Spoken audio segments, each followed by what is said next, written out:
Hi, this is Tamika Caston-Miller, and I am so very happy that you have made it to my channel. I'm going to be talking to you about teacher training and what to expect and answering some frequently asked questions. So if you're already watching this video, then you have some sort of interest or you've already registered for my particular teacher training. What I'd like to do is just give you information about what to expect in teacher training, yoga teacher training in general.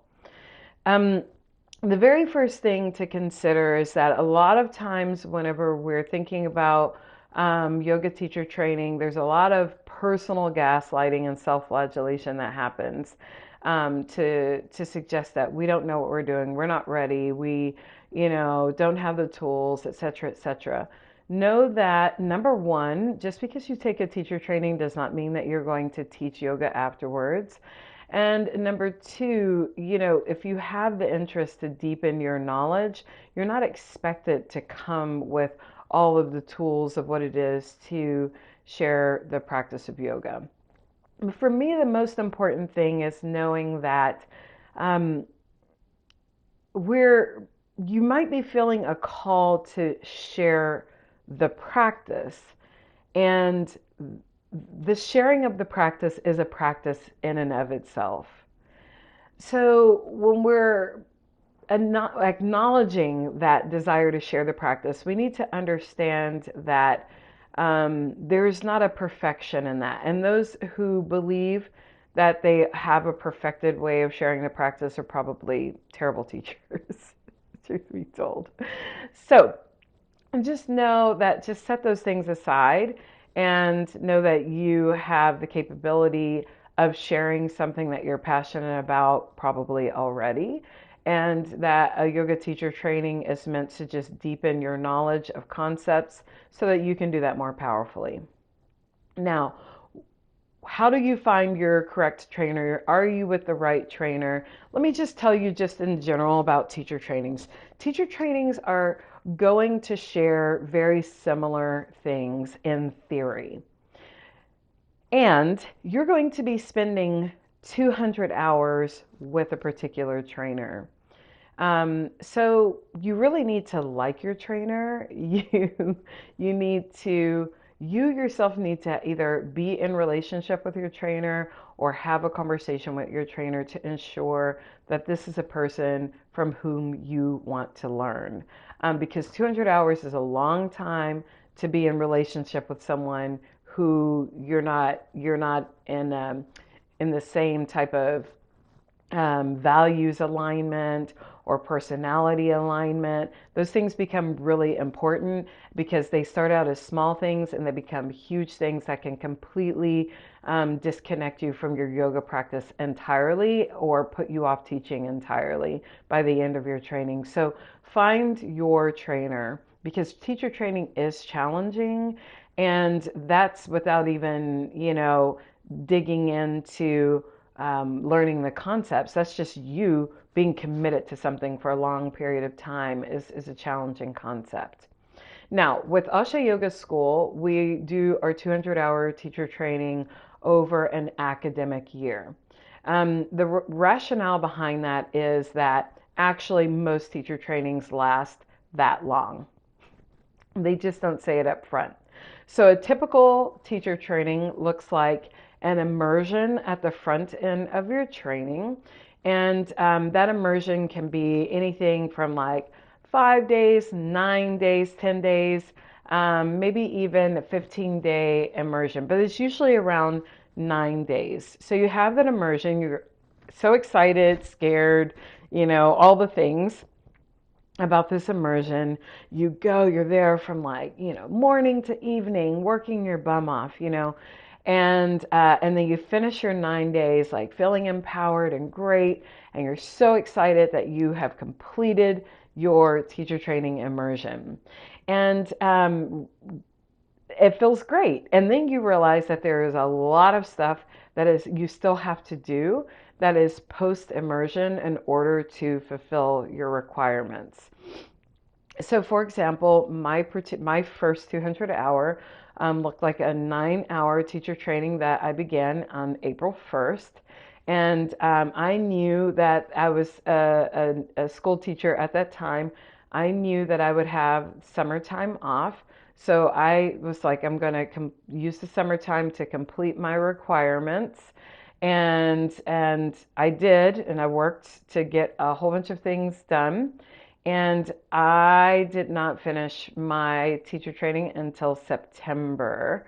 So, or get my certification until September. So if you think about it, that's 5 months, and I was not working for 2 of those months. So what happens is you have your immersion, and then you have all of your other immersion work. You have homework that you have to turn in, projects, practice teaching, and other requirements. And hopefully, when you've done that, you have actually gained a foundation to be an effective yoga teacher, and you may not have. Oftentimes, this looks like teaching practice classes.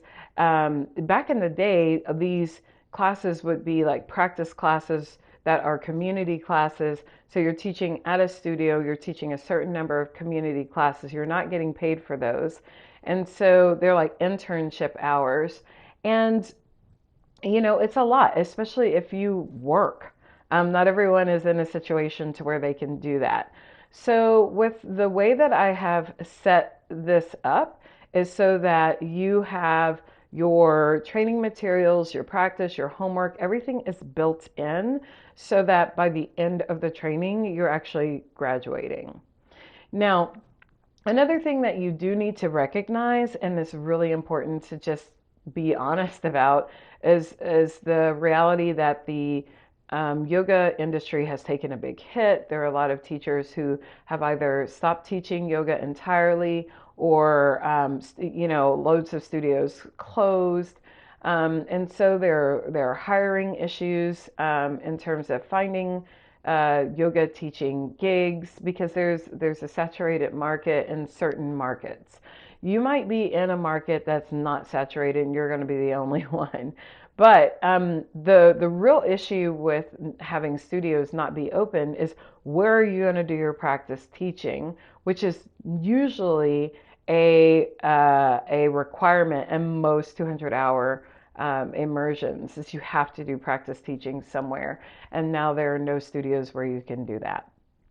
So just consider that there is more involved than what you than what you will initially see.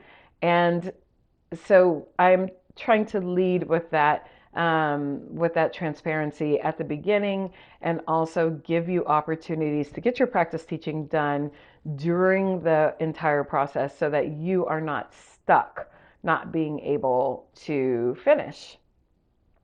Our current teaching environment is quite different than it was last year. Now there are studios that are reopening, so jobs are more available. Also, our environment has changed, so where people are able to teach online and actually have people show up.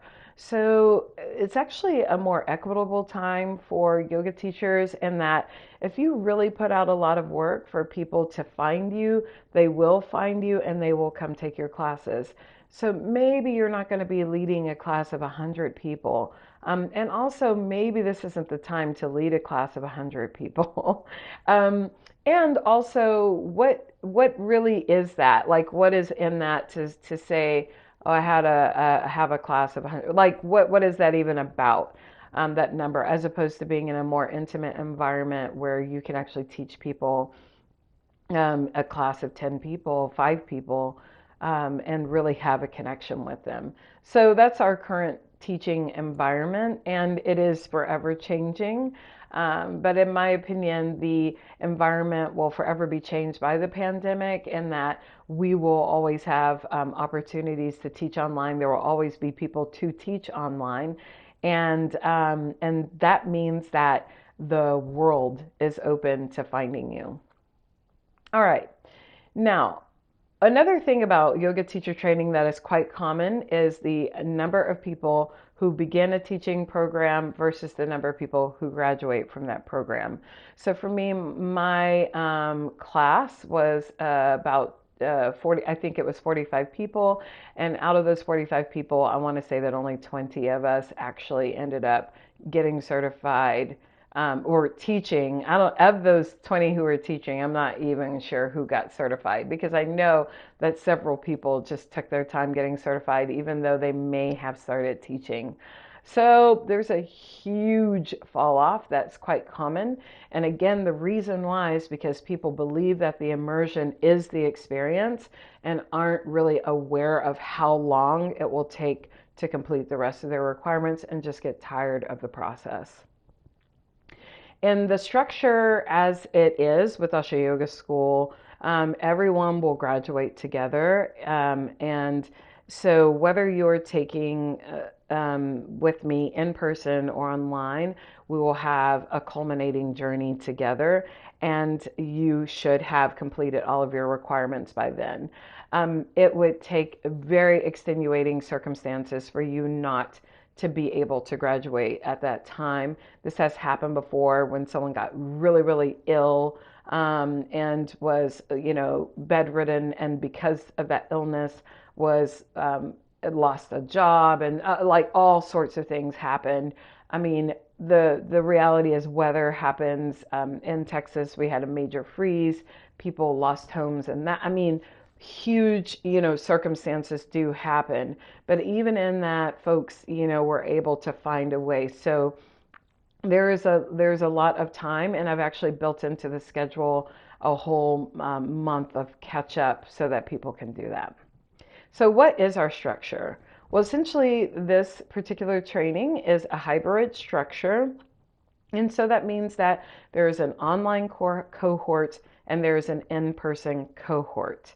The way that we are doing this is all of our online folks are on a large TV for those of us who are in person. And what we are looking to implement this particular year is that everyone brings their devices so that everyone is on Zoom, so that when someone talks, everyone can hear what is being said. And the folks who are in their online cohort actually get a chance to see better the in-person folks, and it is more of a community structure. The online folks will teach one another, and the in-person folks will teach one another. And there are times in which we will do the opposite because so much of teaching is still online. We have a series of 1 day, 1 weekend, 2 weekend immersions, and long immersion, and one long immersion as a part of the structure. So for example, we have books and concepts and philosophies that we'll be discussing, and we'll be discussing those philosophies in a 1 day format. And then we have immersion. So anatomy and biomechanics takes time to really understand. You will have a weekend immersion of anatomy and biomechanics, and then also online content to support that learning. Yin Yoga teacher training is a 2 weekend immersion. Restorative yoga teacher training is also a 2 weekend immersion. In those immersions, there's a lot around the subtle anatomy that is incredibly important and is never trained in other 200-hour formats. Another thing to just know is that this teacher training does focus on yin yoga, restorative yoga, yoga nidra, and the subtle body. What does that mean? That means that you are not going to be getting a script or a set sequence of how to teach, a certain thing, because that's actually not teaching. That's really guiding or instructing. And so, which is wonderful. And I did do that for a very long time. I taught a set hatha sequence, and I loved teaching a set hatha sequence. And we know that there in Ashtanga, there are set sequences. And so it's not that there's anything wrong with a set sequence, or that you're not able to teach within that. What is problematic is that there is not an actual opportunity to learn how to create a sequence, develop your own language around a sequence and teaching in general and cueing. And so this is an opportunity for you to do that from day one. Also, because we're not in a vinyasa focused training, then there is less focus about alignment of this, that, and the other. And there's more focus on what is actually happening on a physical, emotional, spiritual level within the practice itself, and how to take those practices that and those things that are happening off the mat. What does that actually mean, and how does that actually happen? So we do have, so as I mentioned, we have our 1 day kind of discourse about our books and what we're studying and philosophy and action and social justice. Then we have, again, a 2 day weekend immersion that's anatomy and biomechanics. We have, or actually, it's a 3 day. It's 3 days if you consider the pre-recorded content. And then we have, again, 2 immersions, yin and restorative, that are 2 weekend immersions. And then we also have yang weekend, yang electives weekend. And this is a 3 day immersion that is going to be all about hatha and vinyasa yoga. That is just all about yang yoga in general, and how to guide those practices in ways that are operating with the understanding of what is happening in the body, the subtle anatomy, and really applying those concepts of the gross anatomy as well. In Yang Weekend is guided by myself, Mandy Brown, and Sharzad Kakashani. We each have trainings that overlap and trainings that are different. For example, Mandy Brown comes from a Baptiste power yoga background that she has had for a very long time.